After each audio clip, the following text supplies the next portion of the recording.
नमस्कार. यंग तरंगच्या या भागामध्ये आपण सगळ्यांचं मनपूर्वक स्वागत. कार्यक्रमाची सुरुवात एक गोष्ट सांगून मला करावीशी वाटते. ही गोष्ट आहे अवन कुवर नावाच्या एका छोट्याशा मुलीची. या मुलीच्या छातीत सतत धडधडत असायचं. सतत तिला असं वाटायचं की आपल्याला कोणी मारून तर टाकणार नाही ना. रात्री तिला झोप यायची नाही. ती जेवायला बसली तरी घास गिळवायचा नाही. तिला असं वाटायचं या जेवणात कोणी विष तर घातलं नसेल ना. आणि त्या मुलीच्या मनातली ही भीती सांगत होते तिचे वडील. का बरं असं तिला वाटत होतं? ही मुलगी होती कुठली? राजस्थान मधल्या जैसलमेर जवळच्या देवडा गावातली ही मुलगी अवन कुवर. आणि या मुलीचं गाव कसं होतं तर तिच्या गावामध्ये काही वर्षापूर्वी फक्त 20 मुली होत्या आणि मुलांची संख्या होती 200. या गावाचा इतिहास असा की गेल्या 110 वर्षामध्ये या गावात केवळ 2च लग्न झाली होती. कारण गावात लग्न करायला मुलीच नव्हत्या. म्हणूनच अवन कुवर अतिशय घाबरलेली असायची. कारण या गावामध्ये स्त्रीचं अस्तित्वच धोक्यात आलेलं होतं. हे आपल्याच देशातलं वास्तव आहे. हे आपल्याच आजूबाजूला घडतंय आणि म्हणूनच याच्यावर विचार करणं खूप गरजेचं आहे. आज असाच विचार आपण सगळ्यांनी मिळून करूया. त्यासाठी इथे जे विद्यार्थी प्रतिनिधी आपले उपस्थित आहेत त्यांचं जोरदार टाळ्यांच्या गजरात स्वागत. त्याचबरोबर स्वागत करूया डॉक्टर सुधा कांकरिया मॅडमचं. सुधा कांकरिया मॅडम एक ज्येष्ठ समाजसेविका म्हणून आपल्याला परिचित आहेत. बेटी बचाव आंदोलनाच्या त्या प्रणेत्या आहेत आणि त्याचबरोबर नकोशी व्हावी हवीशी या आंदोलनातलं त्यांचं कार्य अतिशय मोलाचं असं. मॅडम मनपूर्वक स्वागत. शुभदा चौकर आपल्याला सगळ्यांनाच ज्येष्ठ पत्रकार म्हणून परिचित असलेल्या लोकसत्ता दैनिकाच्या माजी वरिष्ठ संपादिका आणि त्याचबरोबर वयम या किशोरांसाठीच्या मासिकाच्या त्या संपादिका आहेत. मॅडम, आजचा जो हा विषय आहे की स्त्री जन्माचं स्वागत व्हायला हवं आणि स्त्रीला समाजामध्ये एक सन्मानाचं आणि सुरक्षित स्थान मिळायला हवं, ही अवन कुवरची गोष्ट ऐकल्यानंतर या नव्या पिढीच्या मनामध्ये नक्की काय उमटतंय ते आधी जाणून घेऊया. काय वाटतं तुम्हाला ही अवन कुवरची गोष्ट ऐकल्यावर? माझा प्रश्न सुधा मॅमला आहे की त्यांनी बेटी बचाव आंदोलन हे राबवलं आणि त्या देखील एक स्त्री आहेत. तर ह्या प्रवासात त्यांचा अनुभव काय होता की त्यांनाही काही अडथळे त्यांनी पण काही फेस असे केलेत का? नक्कीच. काय सांगाल मॅडम? सर्वांचं खूप खूप स्वागत आहे आणि मला खूप आनंद होत आहे की माझ्या सगळ्या चिमुकल्या मित्रमैत्रिणी आज मला भेटत आहेत. आणि खूप छान प्रश्न विचारलाय ताईंनी. खूप अडचणी आल्या बेटा, पण अडचणी सांगण्यापेक्षा आपण पुढे जाऊयात की एकंदरीतच आता ताईंनी जी स्टोरी आपल्याला सांगितली ती राजस्थान मधली स्टोरी आहे आणि खूप वाईट वाटतं की मुलीचा जन्म नाकारला जातोय. म्हणजे विचार करा की आज मुलगी जन्माला आली नाही तर उद्याची आई निर्माण होणार नाहीये. उद्याची आई निर्माण झाली नाही तर मुलाचा किंवा मुलीचा जन्म होणार नाहीये. मुलाचा किंवा मुलीचा जन्म झाला नाही तर माणूसच निर्माण होणार नाहीये. मग स्त्री जाती तर आहेच आहे पण पुरुष जाती सुद्धा निर्माण होणार नाहीये. आणि यासाठी म्हणून माणसाचं अस्तित्व निर्माण होण्यासाठी, माणूस निर्माण होण्यासाठी, माणुसकी टिकवण्यासाठी यासाठी आपल्याला सगळ्यांना मिळून काम करणं आवश्यक आहे. अडचणी खूप येत गेलेल्या आहेत पण त्या अडचणीचा विचार न करता आपण पॉझिटिव्ह गोष्टी घेऊन भविष्याकडे वाटचाल करूयात. नक्कीच. ही गोष्ट ऐकल्यानंतर तुमच्या मनात काही प्रश्न निर्माण झाले? काय वाटतं ही गोष्ट ऐकून तुम्हाला? मॅम, जर मुलगा जमलेल्या तर काही मीन्स फंक्शन, सेलिब्रेशन, खुशियाँ, पूजा झाला. पण जर मुलगी जमलेली तर काही पण नाही झाला. आणि हे सिच्युएशन चेंज करण्यासाठी आपल्याला काय करूया? खूपच मूलभूत असा प्रश्न विचारला आहे ताईंनी की आपण घरोघरी पाहतो, म्हणजे खेड्यात असू द्या किंवा शहरामध्ये असूया, की मुलगा झाला की आनंद व्यक्त होतो, पेढे वाटले जातात, व्हॉट्सअपवर मेसेज टाकले जातात आणि सगळीकडे आनंदी आनंद होतो. पण जेव्हा मुलगी जन्माला येते तेव्हा आईपासून सगळं घरदार उदास होतं, निराश होतं. तर आपल्याला हा उदासपणा काढून टाकायचा आहे आणि त्या जागी आनंदाची पेरणी करायची आहे. त्यासाठी म्हणून आम्ही खास आपल्यासारख्या विद्यार्थी विद्यार्थिनींसाठी एक योजना सुरू केली. त्या योजनेचं नाव आहे कन्या जन्म आनंद सोहळा, कन्या जन्म आनंद सोहळा, आणि त्याला लोक सहभागाची जोड दिलेली आहे. आणि त्याला म्हटले की 1 रुपयाची जादू योजना. ती अशी आहे की समजा आता आपण विद्यार्थी इथे बसलेला आहात, आपल्या शाळेच्या कुटुंबियांमध्ये, म्हणजे आपण मुलं पण आहेत शाळेमध्ये, मुली पण आहेत शाळेमध्ये, जर आपल्याला बहीण झाली की तुमच्या घरी बहीण जन्माला आली तर त्या बहिणीचं स्वागत प्रत्येक विद्यार्थ्यांनी 1 रुपया देऊन करायचं आहे. 1 रुपया याच्यासाठी द्यायचा आहे की आपला काहीतरी सहभाग त्याच्यामध्ये आहे. आणि मग त्या कलेक्टिव्ह म्हणजे जेवढे काही पैसे जमा होतील ते त्या पैशाने मुलींना झबलं घ्यायचं आहे, आईची खणा नारळाने ओटी भरायची आहे आणि सासूबाईंना पण फूल आणि नारळ देऊन त्यांचा सन्मान करायचा आहे. अशा प्रकारचा कन्या जन्म आनंद सोहळा साजरा करण्याची एक सवय या वयातच लागली पाहिजे, जेणेकरून मोठं झाल्यानंतर जेव्हा तुम्हा स्वतःना मुलगा मुलगी होतील तेव्हा मुलाबरोबर मुला एवढंच मुलीचं सुद्धा तुम्ही स्वागत करणार आहात आणि तो सुद्धा कन्या जन्म आनंद सोहळा साजरा करणार आहात. तर त्याचं जे बीज आहे, त्याचे जे संस्कार आहेत ते या वयामध्ये व्हायला हवेत. आणि जेव्हा तुम्ही कन्या जन्म आनंद सोहळा शाळेमध्ये साजरा करता तेव्हा पालक पण त्याच्यामध्ये सहभागी होतात आणि इनडायरेक्टली पालकांच्या मानसिकतेमध्ये सुद्धा बदल होण्यासाठी एक प्रकारची मदत होते. नक्कीच. शुभदा मॅडम, तुम्हाला एक पत्रकार म्हणून काय जाणवतं की समाजातली ही जी मानसिकता आहे स्त्रियांकडे बघण्याची, स्त्री जन्माच्या स्वागताविषयीची, नक्की कोणते बदल अपेक्षित आहेत? आता इथे बसलेल्या मुलांना मला असं विचारायचं आहे की तुम्ही सगळेजण घरी तुमच्या किंवा आजूबाजूला वावरताना तुम्हाला असं कुठे जाणवतं का की मुलगी म्हणून जरा वेगळी वागणूक मिळते, मुलगा म्हणून वेगळा वागणूक मिळते, असं असं होतं, जाणवतं? या आपल्या मित्राला काहीतरी सांगायचं. हे बाहेरचं तर माहिती नाही, कारण की मी माझ्या घरातलंच एक एक्झाम्पल देतो. माझ्या मॉमचं, माझ्या आईचं. जेव्हा माझ्या आईचं नवीन लग्न झालं होतं तेव्हा खूप प्रेशर आला होता की मुलगाच पाहिजे म्हणून. खूप म्हणजे खूप असं म्हणजे प्रेशर्स वगैरे आले होते. तर 21st सेंचुरी म्हणजे आज 21 वर्ष आधी चालली आहे, तरी पण आज हे सगळे त्या लोकांना का एवढं इम्पॉर्टन्स दिलं जातं? फिमेल इन्फेंटिसाइडला आज का एवढं इम्पॉर्टन्स दिलं जातं? बघ, आता तू सांगितलंस म्हणजे तू तर किती लहान मुलगा आहेस अजूनही, तू आत्ता तुझाही हा अनुभव तू सांगितलास. तर असे मला माहिती आहे की आपल्या सगळ्यांना आजूबाजूला फिरताना, घरात वावरताना काही ना काही असे अनुभव येतात. शुभदा मॅडम, आणखी एक हात मागे वर झाला होता, जर कुणाला काही सांगायचं. माझ्या शेजारी माझी मैत्रीण राहते. ते 4 बहिणी भावंड आहेत. 3 बहिणी आणि त्याच्यानंतर एक भाऊ झालेला आहे. म्हणजे आत्ताच्या वेळी पण 4 लोक एका घरात राहतात. ते झालं. आणि त्या 3 मैत्रिणी, त्यांचा मी आजपर्यंत त्यांच्या बड्डेला अजून कधी गेलेली मला आठवत नाही. पण त्या मुलाचा बड्डे, फर्स्ट बड्डे त्यांनी इतका मोठा साजरा केला. फुल बिल्डिंगला त्यांनी इन्व्हाइट केलेलं बड्डेला. म्हणजे इतकं तुम्ही इनइक्वॅलिटी करता मुलं आणि मुलींमध्ये. आत्ता सुद्धा आता आपण टी व्हीवरती बघतो की इतके येतात ॲडव्हर्टाईज, तरी पण आपण बघतो पण स्वतःहून कधी ते फॉलो करत नाही, नुसतंच बघून झालं सोडून देतो. नक्कीच. आता हे असे सगळे अनुभव जेव्हा आपण बघतो ना, तेव्हा मला सांगा, तुम्हाला मनापासून असं वाटतं का रे मुलांनो की स्पेशली या मुली आहेत इथे आपल्या समोर अनेक बसले, त्यांना वाटतं की तुम्ही तुमच्यामध्ये काही कमतरता आहे, तुम्ही कुठेतरी कमी आहात तुमच्या बरोबरच्या मुलग्यांमध्ये, असं वाटतं? नाही ना? तुमच्या बरोबरचे जे मुलगे आहेत तसेच तुम्ही आहात की नाही? तुम्हाला पण तेवढीच बुद्धी आहे, तुम्ही पण तेवढंच काय काय करू शकता, अभ्यास करू शकता, खेळू शकता, जे तुम्हाला पाहिजे ते तुम्ही तुमच्या वर्गातल्या मुलगांच्या बरोबरीने करू शकता. किंवा मुलग्यांना असं वाटतं का रे की तुमच्या बरोबरच्या मुली कुठेतरी कमी आहेत तुमच्यापेक्षा, असं कधी फिलिंग येतं? नाही येत ना. म्हणजे खरं तर मुळात मुलगा आणि मुलगी यांच्यामध्ये फरक नाहीच आहे. मग कशासाठी बरं आपण असं केलं? असा मोठी माणसं आपल्या आजूबाजूची असं का बरं मानतात, याचा जर तुम्ही विचार केला ना तर तुम्हाला अनेक गोष्टी दिसतील की अनेक ठिकाणी आपण थोडीशी आपली परंपरा बघितली की थोडं जुना काळ बघितला तर असं दिसतं की काही ठिकाणी ना उगाच मुलींना किंवा महिलांना डावललं गेलं, त्यांना दुय्यम दर्जाची वागणूक मिळाली गेली. आता तुम्ही गावी जाता, तुम्ही बघितलं असेल गावाला शेत असतं, बरोबर?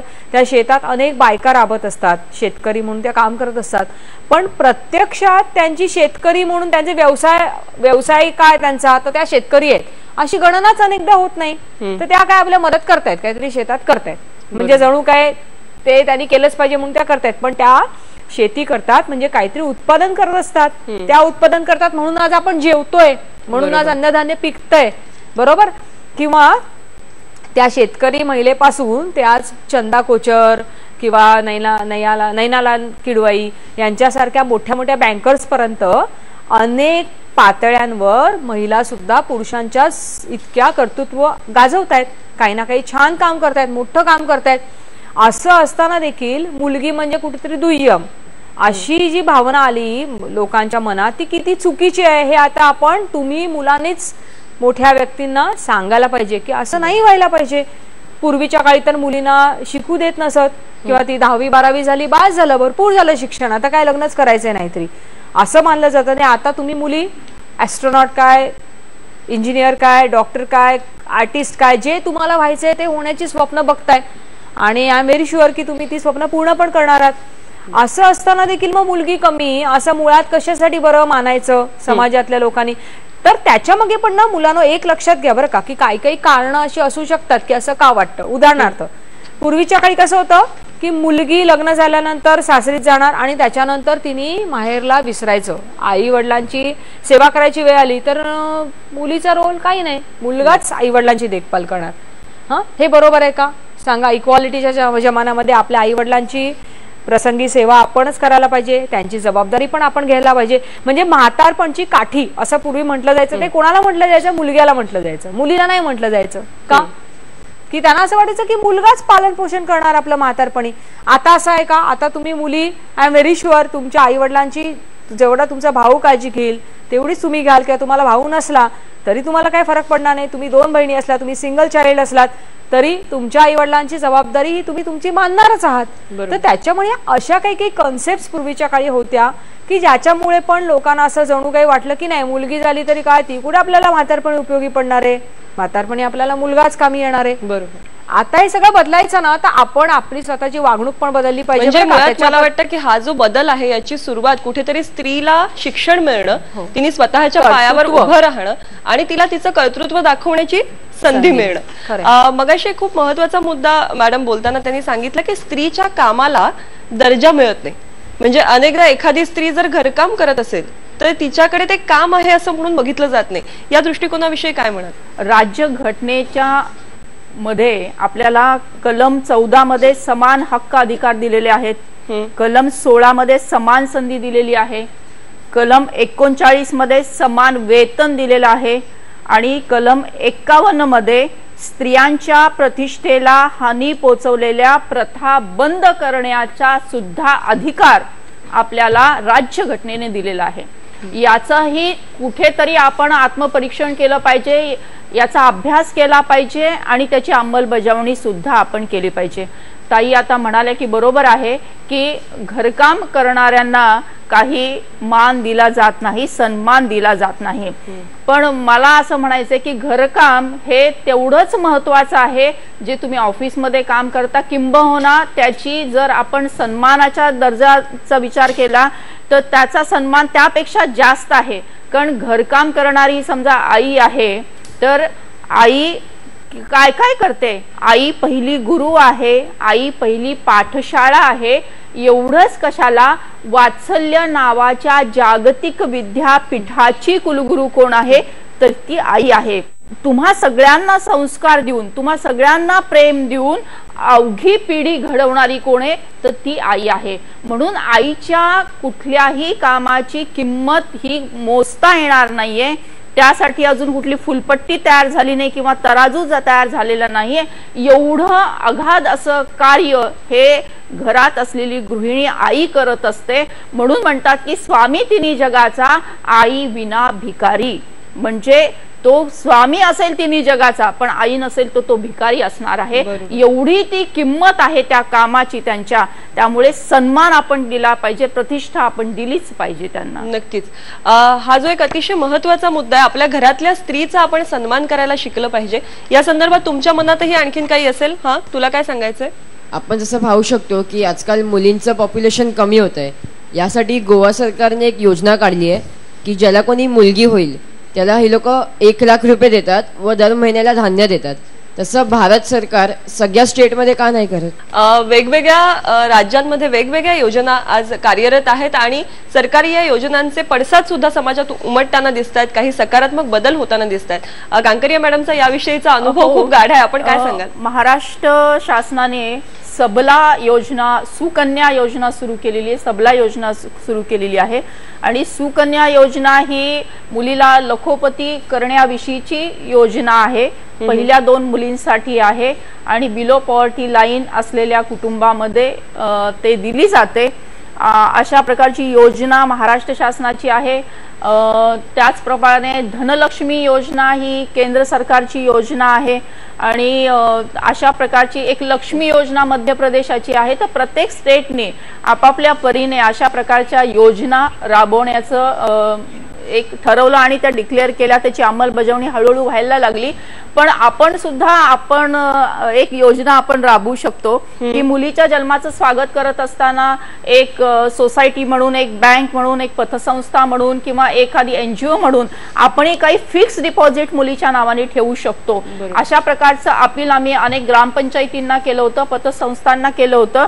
तर अनेक म्हणजे शेकडो ग्रामपंचायतींनी अशा प्रकारचा ठराव घेतलेला आहे की आमच्या गावामध्ये जर मुलीचा जन्म झाला तर त्या ग्रामपंचायतीच्या आर्थिक उत्पन्नाला साजेल असं फिक्स डिपॉझिट, कोणी 5,000, कोणी 10,000, कोणी 15, अशा पद्धतीचं फिक्स डिपॉझिट मुलीच्या नावाने ठेवलेलं आहे.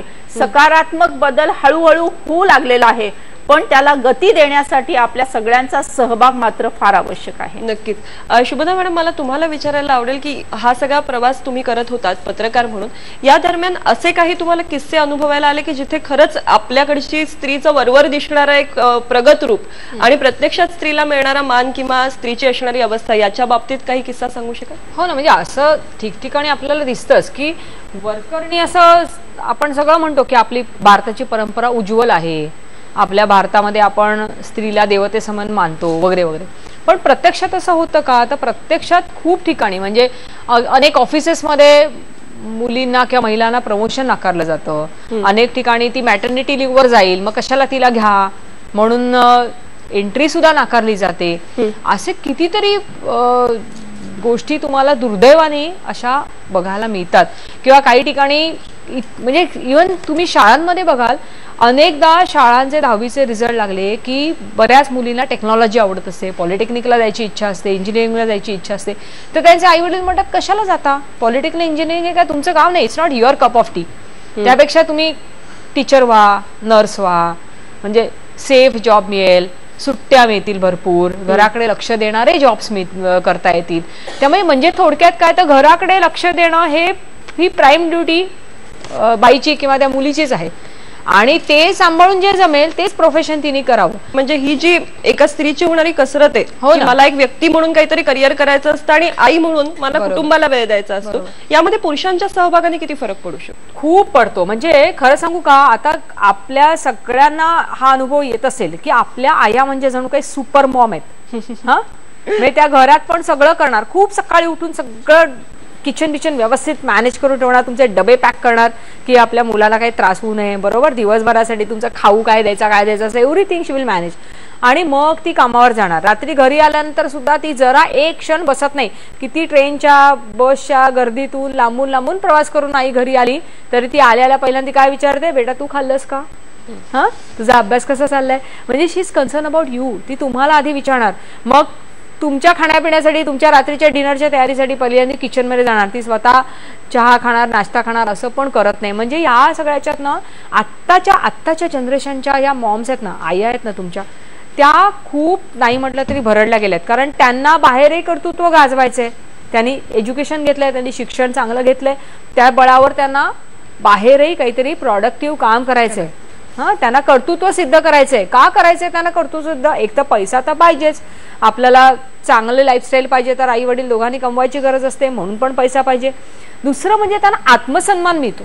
जेव्हा त्या बाहेर काहीतरी काम करतात ना, तेव्हा त्यांना कळतं येस आय एम इम्पॉर्टंट, मला कोणीतरी माझ्या वाचून अडतंय, कोणाचं तरी काम अडतंय, मी कुठल्या तरी एका अधिकाराच्या पोझिशनला आहे.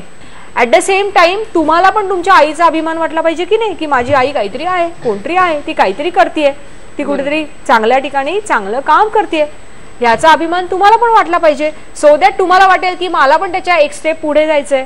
तुमच्या घरातली आई जास्त थकू नये, तुमच्या घरातल्या आईला थोडा तरी आराम मिळावा, तिला पण कम्फर्टेबल लाईफ मिळावं, यासाठी तुमच्या बाबांनी पण मदत केली पाहिजे आणि तुम्ही पण मदत केली पाहिजे. कुठलंही काम हे कधीही कमी दर्जाचं नसतंच, ते अतिशय गरजेचं असतं आणि ते कुणीतरी करणं भाग असतं. पण मग ते स्त्रीनीच केलं पाहिजे, पुरुषांनीच केलं पाहिजे असे दुराग्रह आपण सोडले पाहिजेत.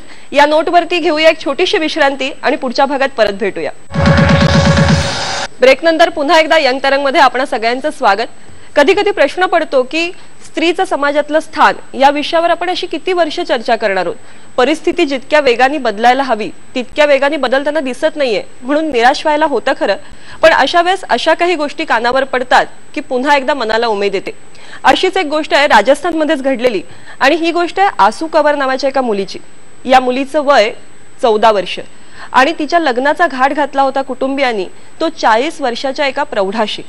पण या 14 वर्षाच्या मुलीने एवढं धाडस दाखवलं की ती केवळ कुटुंबाविरुद्ध नव्हे तर समाजाविरुद्ध उभी राहिली आणि त्यांनी ठामपणे सांगितलं की मी हे लग्न करणार नाही.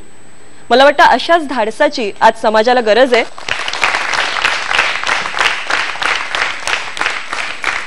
अशीच आणखी एका मुलीची गोष्ट आहे, तिचं नाव आहे भारती. भारतीची नेमकी गोष्ट काय आहे पाहूया या ध्वनी चित्रफितीतून. आपली आजची गोष्ट आहे बिहारची राजधानी असणाऱ्या पटण्याजवळच्या 87 मैलांवरच्या कुसुंभरा गावात राहणाऱ्या 12 वर्षांच्या भारतीची. केवळ मुलगी झाली म्हणून भारतीच्या आईवडिलांनी ती जन्मताच तिला सोडून दिलं. पण मारणाऱ्यापेक्षा तारणारा मोठा असतो. भारतीला रामपती नावाच्या एका शेतकऱ्यांनी दत्तक घेतलं आणि अत्यंत प्रेमाने तिचं पालन पोषण केलं. गरिबीतलं कष्टाचं जीवन जगतानाही रामपतींनी भारतीला गावातल्या इतर लहान मुलांसारखं बालमजुरीला लावलं नाही, तर तिला कुसुंभरापासून 3 मैलांवर असणाऱ्या अखोडी गोला गावातल्या सरकारी शाळेत घातलं. भारतीला शिक्षणाची मग फारच कोडी लागली. ती सतत मन लावून अभ्यास करू लागली. रामपतीलाही मुलीच्या शिकण्याची हौस बघून तिचं कौतुक वाटत असे. आपल्या वयाच्या इतर मुलांना अभ्यास न करता कामं करताना पाहून भारतीला वाईट वाटे. एके दिवशी तिने आपली खंत वडिलांना बोलून दाखवली. ती बाबांना म्हणाली, आपल्या गावात एखादी शाळा असती तर किती बरं झालं असतं. लहानग्या भारतीच्या या बोलण्यानी रामपती विचारात पडला, पण तिला पडलेल्या प्रश्नाचं उत्तर त्याला काही सापडेना. अखेर भारतीनेच यावर तोडगा काढला. ती म्हणाली, मीच शाळेतून घरी आल्यावर गावातल्या मुलांना एकत्र करून शिकवेन. केवळ 3ऱ्या इयत्तेत शिकणाऱ्या भारतीच्या या विचाराचं रामपतीला आश्चर्य वाटलं, पण भारतीचा आत्मविश्वास मोठा होता. आपण शाळेत जे जे शिकलोय ते गावातल्या मुलांना शिकवू शकू असं ठामपणे तिने वडिलांना सांगितलं. गावात शाळा नसल्यामुळे मुलांना शिकवण्याचा हाच सोपा मार्ग असल्याचं तिने बाबांना सांगितलं. रामपतीला आधी हे शक्य होईल यावर विश्वासच नव्हता, मात्र भारतीचा निश्चय ठाम होता. शेवटी त्यांनी तिचं म्हणणं गांभीर्याने घेतलं आणि दुसऱ्याच दिवसापासून भारतीने तिच्या शाळेनंतरच्या वेळात गावातल्या मुलांना अगदी त्यांच्या घराघरात जाऊन गोळा केलं आणि गावातल्या एका झाडाखाली सुरू झाली भारतीची शाळा. सुरुवातीला अगदी 2-4च मुलं भारतीच्या शाळेत येत होती, पण 3ऱ्या इयत्तेत शिकणारी ही लहानगी शिक्षिका डगमगली नाही. काही दिवसातच झाडाखाली भरणाऱ्या भारतीच्या शाळेत विद्यार्थ्यांची संख्या वाढू लागली. भारती आता शाळेत जाण्यापूर्वी मुलांना घरी जाऊनही शिकवू लागली आणि तिची शाळा सुटल्यावर पुन्हा गावातल्या झाडाखाली तिचा वर्ग भरवू लागली. ही कोणती परीकथा नाही, एक सत्य घटना आहे. कुसुंभरा गावातल्या 150 कुटुंबातल्या मुलांना प्राथमिक शिक्षण देणारी भारती एक शिक्षिकाच नाही तर एक शाळाच झालीये. 12 वर्षांची भारती कुसुंभरा गावातल्या मुलांची मुख्याध्यापिका झालीये. मोठं होऊन शिक्षिका व्हायचं भारतीचं स्वप्न आहे. तिच्या बाबांमुळे तिचं हे स्वप्न नक्कीच पुरं होईल, यात अजिबात शंका नाही.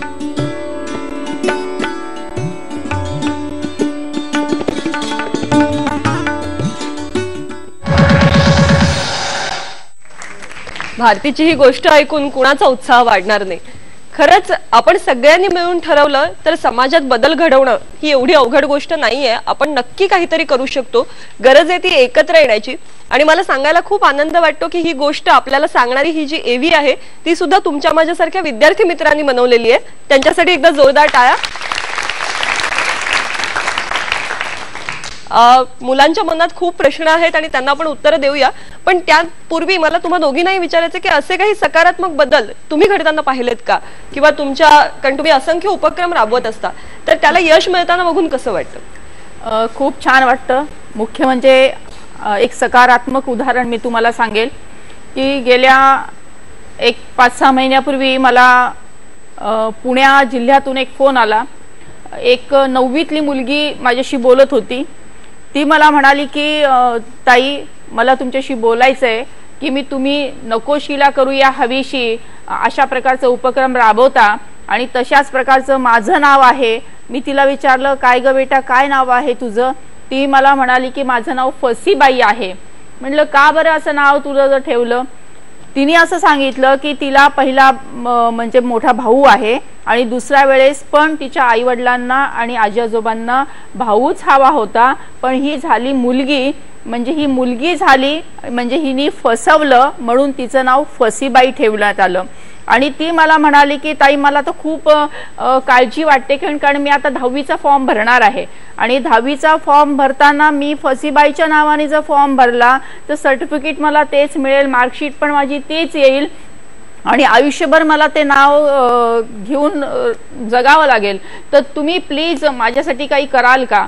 तर तेव्हा मी त्यांच्या गावी गेले आणि त्यांच्या शाळेतले गुरुजी, त्यांच्या शाळेमध्ये असणारे इतर शिक्षिका यांच्याशी बोलले, त्यांच्या घरी गेले, त्यांच्या वडिलांशी बोलले. तिथल्या शिक्षकांची खूप मदत झाली आणि त्यांच्या मदतीने त्या फसीबाईचं जे नाव होतं ते सगळ्या गावकऱ्यांच्या समवेत औक्षण करून तिला जे नाव हवं होतं ते संजना नाव तिचं ठेवलं. ही आत्ताची एक 4-5 महिन्यापूर्वीची गोष्ट आहे.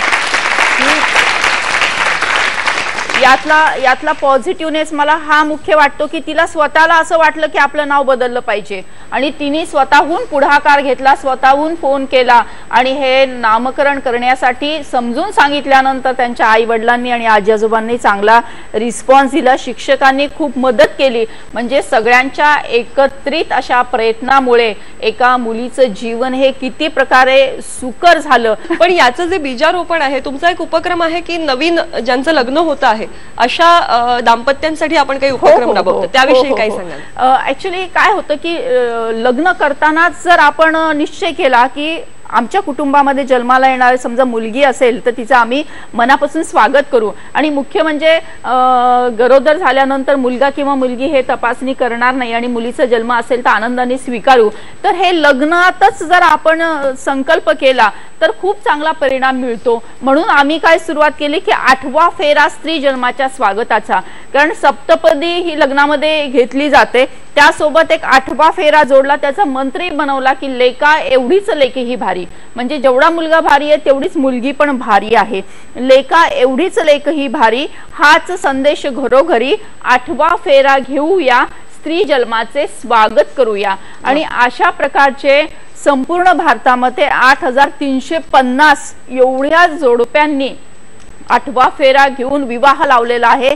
आणि याच्यामध्ये म्हणजे इतका सकारात्मक चांगला रिझल्ट मिळाला की ते आता निमंत्रण पत्रिकेमध्ये, विवाहाची जी निमंत्रण पत्रिका असते त्याच्यामध्ये सुद्धा हा मंत्र छापायला लागले, बॅनर करून, पोस्टर करून ते मंडपात लावायला लागले आणि सामुदायिक विवाह सोहळा होतो त्याच्यामध्ये सुद्धा चांगल्या प्रकारे याला रिस्पॉन्स मिळायला लागला. आणि मुख्य म्हणजे राजस्थानमध्ये, ज्याचं ते उदाहरण तुम्ही मला सांगितलं, की राजस्थानमध्ये सुद्धा 11 विवाह आम्ही 8वा फेरा स्त्री जन्माच्या स्वागताचं घेऊन लावलेले आहेत. याला जोडून 2 मुख्य गोष्टी आहेत की एक तर बालविवाह होणार नाही याची दक्षता घेणं फार महत्वाचं आहे आणि हुंडा दिला घेतला जाणार नाही याची पण दक्षता घेणं महत्वाचं आहे. हे 2 विषय सुद्धा त्याच्यामध्ये आपण टॅकल करत असतो. तुमच्या मनात खूप प्रश्न आहेत, हा काय विचारायचंय? माझा प्रश्न असा आहे की कोणती पण मुलगी जेव्हा काही अचीवमेंट करते तर तिचे आई बाबा खूप प्राऊडली बाहेर जाऊन सांगतात की ही माझ्या घरचा मुलगा आहे, तर हा एक फ्लॉबॅक आहे मला असं वाटतं. लोकांच्या मनात असं ठसलं ना, म्हणजे अचिव्हमेंट्स की फक्त मुलगेच करणार किंवा असं काही फक्त मुलगाच करू शकतो आणि म्हणून सिमिली दाखवण्यासाठी ते मुलगा आहे असं म्हटलं जातं. पण आय एम व्हेरी शुअर की तुम्ही जेव्हा मोठे व्हाल ना तेव्हा तुम्ही असं नाही बोलणार, बरोबर की नाही? म्हणजे ते खूप आधीपासूनच्या गोष्टी असतात, त्या पटकन बाहेर निघून जायला वेळ जातो आणि त्याच्यामुळे आत्ताची पिढी असं म्हणते, तुमची पिढी त्याच्या पुढे जाऊन असं नाही म्हणणार. तर आता 4 वर्षापूर्वी आम्ही कसा एफर्ट केला होता की सगळी 1ली ते 8वी पर्यंतची पाठ्यपुस्तकं आम्ही बघितली आणि त्या पाठ्यपुस्तकांचं आम्ही क्रिटिकल अनालिसिस केलं की कुठे कुठे असं दिसतंय की असे जेंडर स्पेसिफिक जेंडर बायस असलेले गोष्टी दिल्या जातात. तर पुस्तकांमध्ये काही वेळा काही चित्र असतात, त्या चित्रांमध्ये नेहमी आई कपडे धुताना भांडी घासताना दाखवली जाते आणि बाबा मात्र काहीतरी फोनवर बोलतायत, कम्प्युटरवर काहीतरी करतायत, हा असं दाखवलं जातं. किंवा काही काही कविता, काही काही गाणी जुन्या पाठ्यपुस्तकांमधली अशी आहेत की ज्याच्यात जेंडर बायस आपल्याला दिसतो. म्हणजे उदाहरणार्थ एक कविता आहे, तुझ्या गळा माझ्या गळा गुंफू मोत्याच्या माळा नावाची कविता आहे. ती कविता गाणं ते चांगलं आहे पण ते त्या काळानुरूप आहे. तर त्याच्यात कुठेतरी असा उल्लेख आहे की तो भाऊ बहिणीला मिळतो, हे घर माझंच आहे, या घरावर तुझा अधिकारच नाही, हा घर तर माझे तसू तसू, म्हणजे या घरातला तसूभर इंच इंच माझा आहे, तुझा नाही आहे, तू लग्न होऊन दूर जाणार आहेस म्हणजे हे घर माझ्याच ताब्यात राहणार आहे, माझ्या मालकीचं राहणार आहे. तर आम्ही लगेच तिथे ऑब्जेक्शन घेतलं होतं, रेड मार्क्स केला होता. हा तर असे भरपूर रेफरन्सेस आम्ही काढले होते आणि ते रेफरन्सेस आम्ही गव्हर्नमेंट ऑफ महाराष्ट्राला रिकमेंडेशन्स दिली की हे तुम्ही आता बदला. व्हेरी ग्लॅड की आता जी तुमची बदलून आली आहेत ना, गेले 1-1.5 वर्ष तुम्ही बघताय दरवर्षी नवीन सिलेबस येतोय तुम्हाला, बरोबर, त्या नवीन सिलेबस मध्ये त्या गोष्टी काढलेल्या आहेत आणि नवीन म्हणजे या पिढीपर्यंत एक वेगळा दृष्टिकोन आणि एक योग्य सुयोग्य दृष्टिकोन पोहोचवण्याचा हा प्रयत्न आहे. तुम्हाला निघालाय म्हणून सांगते की एक कविता आहे माझी स्वतःचीच आहे, स्वरचित, आणि ही पहा तुम्हाला कशी वाटते. की कवितेचं नाव आहे तो आणि ती. तो आणि ती. तो म्हणजे पुरुष आणि ती म्हणजे स्त्री. तो मंत्र असेल तर ती पूजा आहे. तो मंत्र असेल तर ती पूजा आहे. ती आरती असेल तर तो प्रसाद आहे. तो मंत्र असेल तर ती पूजा आहे. ती आरती असेल तर तो प्रसाद आहे. तो मेंदू असेल तर ती बुद्धी आहे. तो विचार असेल तर ती कृती आहे. तो माणूस असेल तर ती माणुसकी आहे. तो संस्कार असेल तर ती संस्कृती आहे. तो दसरा असेल तर ती दीपावली आहे आणि तो तिळगुळ असेल तर ती संक्रांत आहे.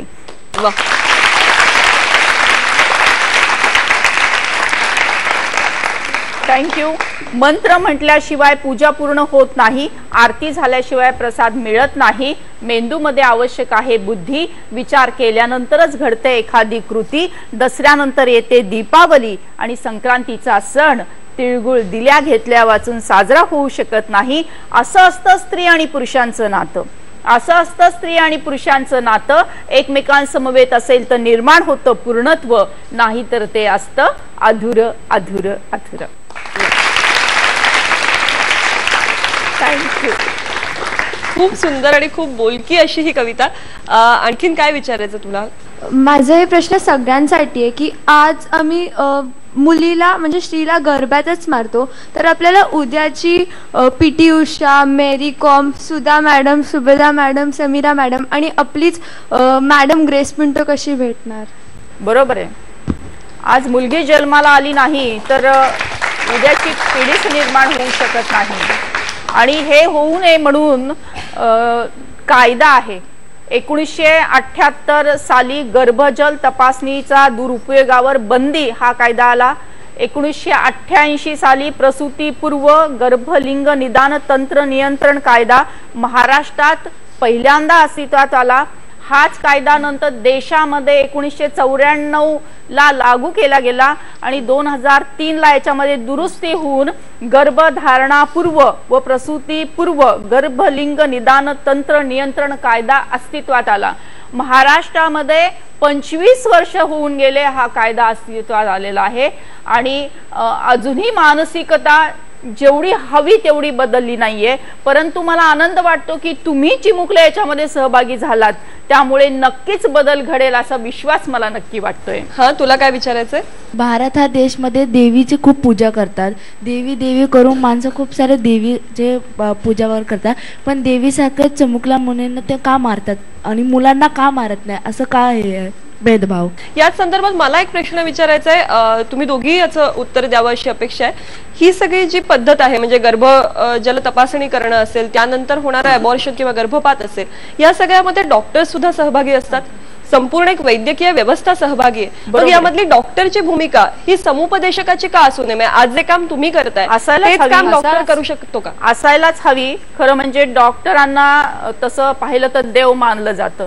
जेव्हा एखादं जोडपं त्यांच्याकडे तपासणीला जातं की अशा प्रकारची तपासणी करायची आहे, तेव्हा डॉक्टरांचं पहिलं कर्तव्य की त्यांना समजून सांगितलं पाहिजे की अशा प्रकारची तपासणी केली नाही पाहिजे. मुलगा मुलगी हे सारखे असतात, तर कोणाचाही जन्म असेल तर तो आपण स्वीकारायला पाहिजे हे त्यांनी समजून सांगायला पाहिजे. त्यांनी काउन्सिलिंग केलं पाहिजे आणि त्यांनी जर काउन्सिलिंग केलं तर बऱ्याच ठिकाणी जे काही पेशंट त्यांच्याकडे जातात ते त्यांचं ऐकत असतात, कारण डॉक्टरांवर एक प्रकारचा विश्वास असतो. त्यामुळे डॉक्टरांची भूमिका असलीच पाहिजे की त्यांनी स्त्री जन्माच्या स्वागताविषयीचं प्रबोधन, काउन्सिलिंग आपल्याकडे येणाऱ्या रुग्णांचं केलंच पाहिजे. आणि आता सकारात्मक आता व्हायला लागलेले, आता इंडियन मेडिकल असोसिएशन आलेली आहे, मेडिकल असोसिएशन बाकीचे आलेले आहेत आणि त्यांनी सगळ्यांनी मिळून याच्यासाठी बऱ्याच उपाययोजना करायचं ठरवलेलं आहे आणि सकारात्मक पाऊल त्या दिशेने पडत आहे. नक्कीच. तिचा जो प्रश्न होता की मुलीच्या जन्माचं स्वागत केलं जात नाही, ज्या संस्कृतीमध्ये मात्र देवीचा इतका गवगवा होतो, याविषयी काय सांगाल? एकीकडे तुम्ही मुलीला जन्म देत नाही आणि देवी म्हणजे मोठी उदात्त, हे अत्यंत ढोंगीपणा आहे आणि हात बंद करायला पाहिजे. म्हणून तर ही सगळी हा सगळा खटाटोप चालू आहे. खूप हात मला वर आलेले दिसतात, खूप उत्सुकता आहे. मॅम, मला विचारायचं होतं की गव्हर्नमेंटने एवढे स्कीम्स काढलेत, ते पैसे का देत आहेत? म्हणजे आपण मुली नाही पाळू शकत का? जसं आपण मुलांना आपली रिस्पॉन्सिबिलिटी म्हणून बघतो तसं मुलींना का नको बघायला? म्हणजे गव्हर्नमेंटने का द्यावे पैसे आपल्याला मुलींना पाळायला? ही जी योजना शासनाने दिलेली आहे ही बिलो पॉवर्टी लाईन साठी आहे. कारण आपण पाहतोय की ज्या घरामध्ये खायला भाकरी नाही, अन्न नाहीये असं असतं, तेव्हा जेव्हा घरामध्ये काही अन्न येतं तेव्हा आधी मुलाला दिलं जातं आणि मुलीला दिलं जात नाही. म्हणून कुपोषणाचा प्रश्न भारतामध्ये मुलींसाठी जास्त प्रमाणात आहे. अशा प्रकारचं होऊ नये म्हणून बिलो पॉवर्टी लाईनच्या मुलींसाठी ही योजना आहे आणि ती असायला हवी. आणि तू म्हणतेस ना, ते मला खरंच बरोबर, म्हणजे तुझा प्रश्न अगदी मला समजलाय, तू काय टोन मध्ये विचारतेस. मुळात या योजनेची गरजच नाही उरली पाहिजे अशी स्थिती असायला हवी. आणखीन एक प्रश्न घेऊया आपण. मी राजस्थानमध्ये वगैरे लहान मुलींचे लग्न 40 वर्षाच्या मुलांशी करतात आणि त्यांच्याकडून दहेज घेतल्यानंतर थोडे दिवसांनी त्या मुलींना बाहेरगावी जाऊन विकतात. मग हे सरकार याच्यावर काही ऍक्शन का नाही घेत? जोपर्यंत लोक सहभाग मिळत नाही तोपर्यंत कायदे केवळ कागदावर राहत असतात. त्यामुळे कायदे आहेत, त्याची अंमलबजावणी आणि लोकसहभाग दोन्ही गोष्टी महत्त्वाच्या इथे ठरतात. नक्कीच. तुमच्या लक्षात आलं असेल की इथे प्रेक्षकांमध्ये आणि आपल्या व्यासपीठावर सुद्धा इतकी हलचल आहे. मुलांच्या मनामध्ये खूप खळबळ आहे, कारण हा प्रश्न त्यांच्याही अस्मितेचा आहे आणि त्यांना खूप प्रकर्षाने तो जाणवतोय. यांच्या मनातले प्रश्न आणि त्याची उत्तरं जाणून घेऊया, पण आता वेळ एका छोट्याशा विश्रांतीची. यंग तरंग मध्ये ब्रेक नंतर पुन्हा एकदा आपण सगळ्यांचं स्वागत. आज स्त्रीचं समाजातलं स्थान काय असावं आणि स्त्री जन्माचं स्वागत कसं व्हावं याविषयी आपण विविधांगी चर्चा करतो आहोत आणि इथे उपस्थित या नवीन पिढीला या विषयाबद्दल खूप काही सांगायचंय, खूप काही प्रश्न आहेत. तुला काय वाटतं? आजकल जब भी देखते हैं तो सब लोग यही क्वेश्चन करते हैं नेक्स्ट शिवाजी महाराज का बर्थ कब होगा, नेक्स्ट शिवाजी महाराज का बर्थ कब होगा, पर ऐसा कोई क्वेश्चन क्यों नहीं करता नेक्स्ट रानी लक्ष्मीबाई का बर्थ कब होगा करके. मॅम, माझा असा प्रश्न आहे की सगळीकडे आपण बघत जातो की कुठल्याही स्त्रीने जर एक किंवा 2 मुलींना जन्म दिला तर सरकारने तिचा सत्कार करून तिचं महत्त्व जे आहे ते लोकांना पटवून दिलं पाहिजे. मग दुसऱ्या स्त्रियांनाही प्रोत्साहन भेटतं की हा बाबा हे स्त्री जन्म हे खूप गरजेचं आहे, की या काळाची गरज आहे ती. मला वाटतं ज्या आई वडिलांनी हे खूप हसतपणे त्याचं स्वागत केलेलं आहे की आम्हाला 2 मुली आहेत आणि आम्ही 2 मुलींचे आई बाबा म्हणून सुखी आहोत, त्यांचं कौतुक व्हावं असं त्याला वाटतं. आजकाल घरात सर्वांना मुलगा हा जन्माला यावा असं वाटतं, पण या मुलाला जन्म देणारी शेवटी एक स्त्रीच असते. यावर काय मत आहे? नक्कीच. आपण मला वाटतं या मुद्द्याविषयी बऱ्यापैकी बोललो आहोतच. तिथे एक हात वर होतोय. आमच्या 10वीच्या टेक्स्टबुकमध्ये असा एक लेसन आहे कुर्मांचल की सैर. त्याच्यात एक असं पॅराग्राफ आहे, त्याच्यात लिहिलेलं आहे की एकदा एक सून त्याच्या सासूला विचारते की मला माझ्या माहेरी जायचं आहे, मी इकडे राहून मला खूप त्रास होतो, जरा दिवस जर मी जाऊन आली तर मला बरं वाटेल. तर ती विचारते की जू हो. तेव्हा तिची सास तिला खूप रागात आणि खूप वाईट प्रकारे तिला म्हणते की बोल झाला म्हणजे तू उद्या जा. माझा प्रश्न असा आहे की जसं तुम्ही म्हटलं की तुम्ही वेगळ्या वेगळ्या टेक्स्टबुक्समधून हे सगळं काढलं आहे, पण अजूनही असे काही टेक्स्टबुक आहे त्याच्यात असं काही लिहिलेलं गेलं आहे आणि असं अजूनही काही गावां वगैरे होतं का? अशा विषयी आपले विद्यार्थी मित्रमैत्रिणी काय करू शकतात? जर आपण या प्रश्नाचं उत्तर देऊन पुढे जाऊया. तू खूप छान प्रश्न विचारलायस. तुझ्या टेक्स्टबुक मध्ये हे आहे ना, तू जरूर ह्याच्याबद्दल पाठ्यपुस्तक मंडळाला कळवच. म्हणजे खरं सांगू, आम्ही हा जो एक्सरसाइज केला ना, तो आम्ही मुख्यत्वे मराठी मीडियमच्या 1ली ते 8वीच्या पाठ्यपुस्तकांबद्दल केला आणि फक्त भाषा विषयांच्या केला असा नाही. आम्ही इतिहास भूगोलाची पण पाठ्यपुस्तकं मागवली होती त्यावेळेला. पण तरी मला माहिती आहे की सगळीच्या सगळी पाठ्यपुस्तकं आम्ही त्या 3 महिन्याच्या एक्सरसाइज मध्ये नाही पूर्ण करू शकलो. बरोबर. तर तेव्हा आम्ही ज्या शिक्षकांची नंतर वर्कशॉप्स घेतली, म्हणजे जवळजवळ आम्ही 500-600 टीचर्स लोकांची, शिक्षकांची वर्कशॉप्स घेतली.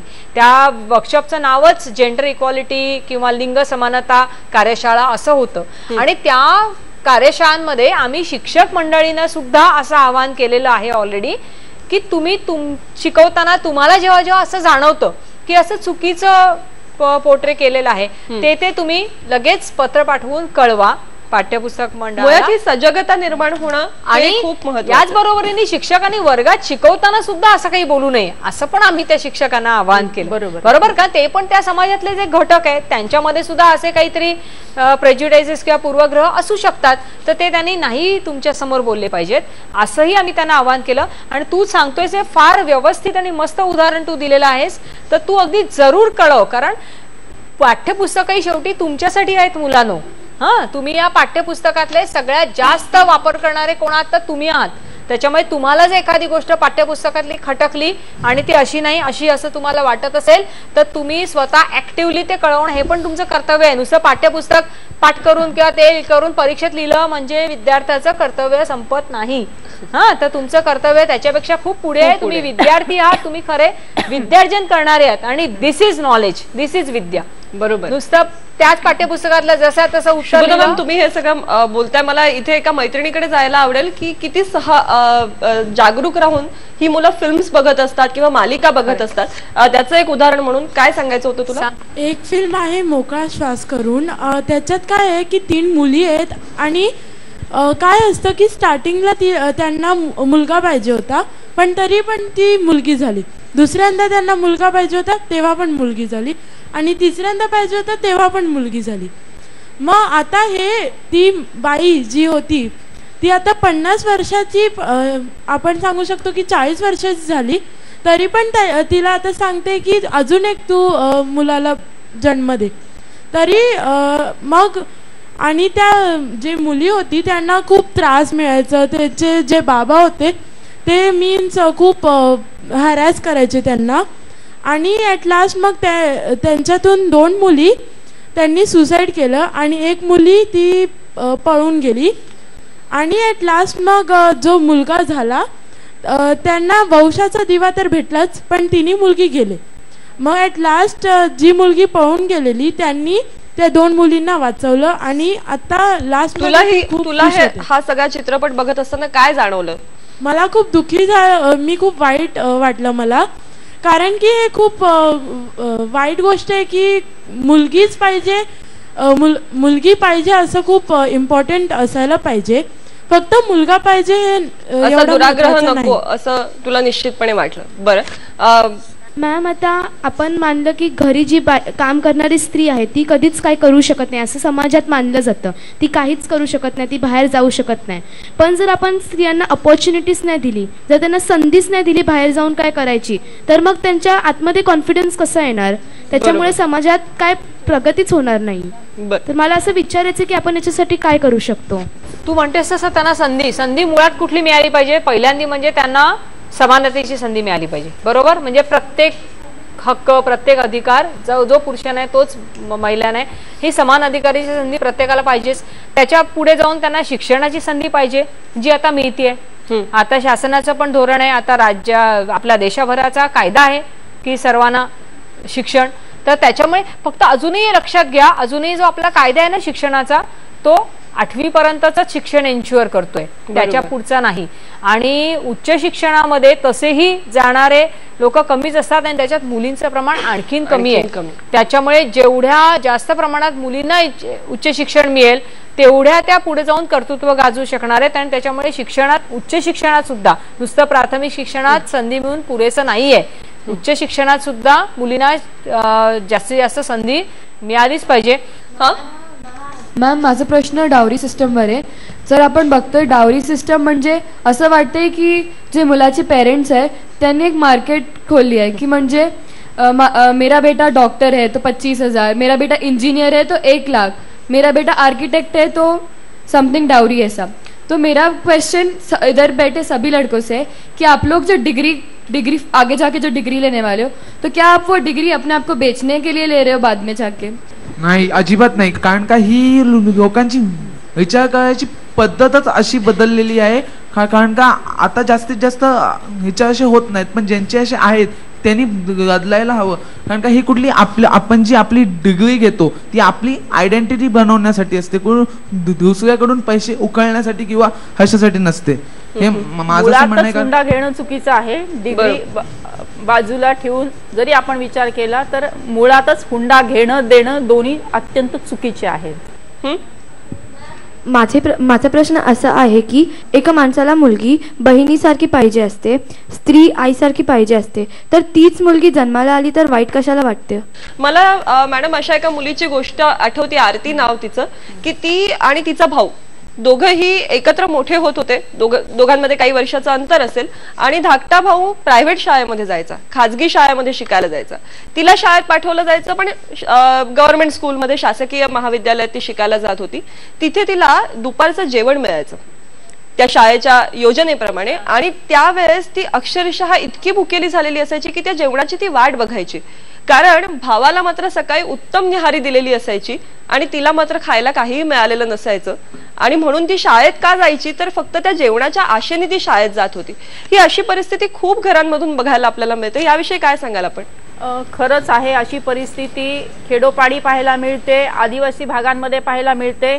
आणि कुपोषणाचा जो प्रश्न आहे हा भारतामध्ये खूप मोठ्या प्रमाणात आता वर येतोय. म्हणजे खूप वर्षापासून हा प्रश्न आहे की मुलीला दुय्यम स्थान दिलं जातं, तिला खायला दिलं जात नाही. समजा एखादी गोष्ट केली घरामध्ये तर ती आधी दादाला दिली जाते, उरली तर मग ती ताईला दिली जाते.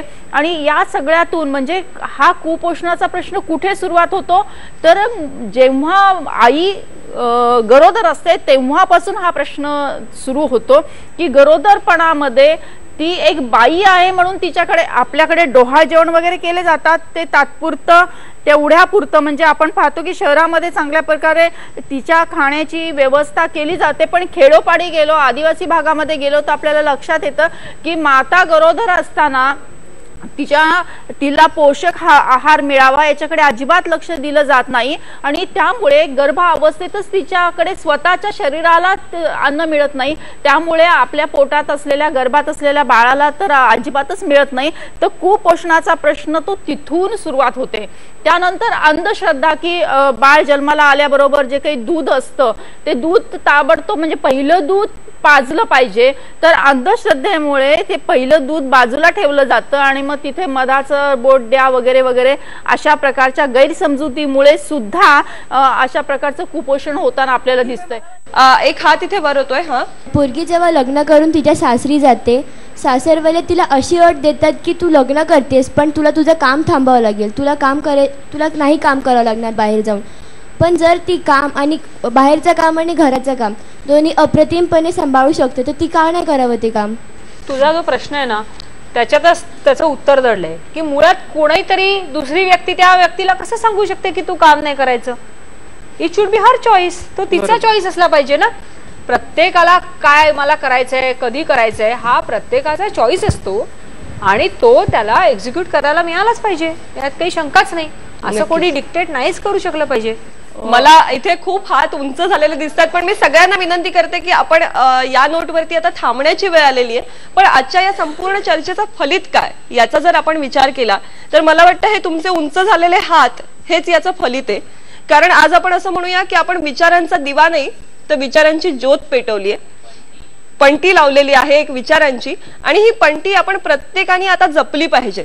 त्याच्यावरती पुन्हा एकदा परिस्थितीचा वारा कसा येणार नाही हे आपण सांभाळलं पाहिजे, आपण पाहिलं पाहिजे. आज समाज खूप वेगाने बदलतोय, स्त्री निश्चितपणे प्रगती करते आहे, परंतु तिच्या प्रगतीला आता उघड अडथळे कमी आहेत आणि छुपे अडथळे जास्त आहेत. तर या छुप्या अडथळ्यांवरती कशी मात करायची हे तुमच्या माझ्या हातात आहे, हे त्याच्या आणि तिच्या दोघांच्याही हातात आहे. तर त्यांनी आणि तिनी एकमेकांच्या हातात हात दिला पाहिजे आणि हा हात मैत्रीचा असला पाहिजे आणि त्याकडे तितक्याच निकोप नजरेनं पाहिलं सुद्धा गेलं पाहिजे. एक व्यक्ती म्हणून मला पुरेसं स्वातंत्र्य जगण्याचं आणि फुलण्याचं मिळालं पाहिजे आणि आपण सगळे मिळून आज एकत्र येऊन असा संकल्प करूया की आपल्याला ज्या ज्या काही छोट्या माध्यमातून असेल, छोट्या उपक्रमातून असेल, हे स्वातंत्र्य जपता येईल ते आपण आपल्या आयुष्यात जपूया, म्हणजे समाज आपोआपच बदलेल. यंग तरंग मध्ये आज इथेच थांबूया. धन्यवाद.